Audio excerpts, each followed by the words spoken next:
In this session, we're going to cover Centurion Technologies Smart Control Resource Manager, and specifically we're going to cover our grouping section. So if I hit on my Smart Control icon, it brings it up, and I'm going to go to the All Machines section. So the All Machines section is going to display all the computers that are connected or ever were connected to your Smart Control. Now this can be obviously in larger environments quite a bit to handle. So one of the things that we offer is our grouping. And if I highlight the very topmost group, I'm going to right click and I'm going to have the new group topic here, or the new group section that I can create, and then I'm going to have the new filtered group. And let's just go ahead and start with the new group, and I've created that, and I'm going to name it appropriate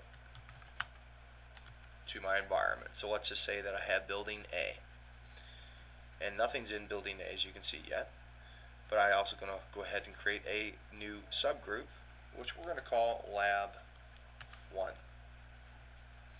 Now I go back to my All Machines section, and I'm going to highlight the appropriate computers or range of computers that fall into the appropriate group. So I highlight those clients, and now I'm going to drag and drop them into their appropriate folder. So I've just dropped them into building A, and if I click on building A's folder or group, they are now displayed in that group. If I have this computer and these other computers here as all part of Lab A, I can highlight those and drag them into Lab A. And basically what I'm doing is I'm giving myself a means to organize my clients into their specific groups, and therefore paralleling my environment, and to make it easier to manage the clients that I need to manage. We have another option. If I right click on my topmost group, I can create a new filtered group. This is different than the first group that we went over, in that this group you can place criteria upon the group, and it will automatically populate the clients into this folder according to the criteria set. In this case, I'll say that this is marketing group, and we can just say these are Lab A computers.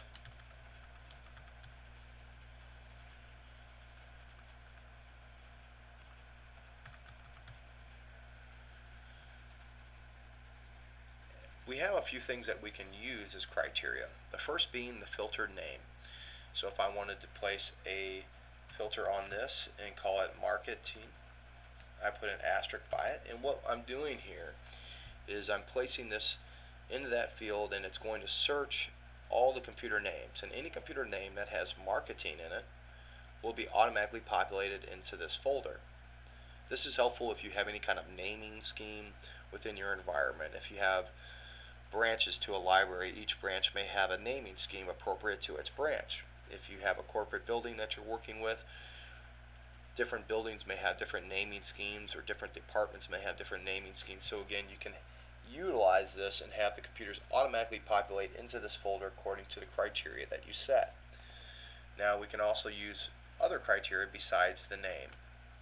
If I'd like to use a range of IP addresses, I can do that, and any computer that falls within the range of IP address will populate into this filtered group.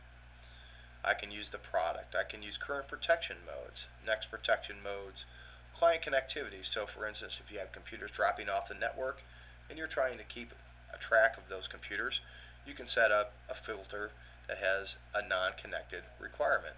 So any computer that falls off the network will automatically populate into this folder. And as you can see, there's these other criteria as well, and you can use a combination of these. So let's go ahead and create a filtered group, and let's do a non-protected filtered group. So I'm going to go ahead, I'm going to save that, and what it's done is it's created this marketing group, and you'll see that the color of the folder is black, which denotes a filtered group, and it's populated all the computers that are currently unprotected. So if I look in my currently unprotected column, here they are. These are all my unprotected machines. And what this folder will do is populate the clients in and out depending on the criteria. So the folder is dynamic. If I have a machine that went from unprotected to protected, that machine would then exit out of this filtered group, and then repopulate itself back in there once it went unprotected again. So the filter groups are a very nice tool to have for any administrator, especially in larger environments, because you can set up so many different criteria and you don't have to necessarily keep track of making sure computers are in certain groups, because they'll automatically do that for you, again, depending on the criteria that you place. This concludes our session on grouping. Thanks very much.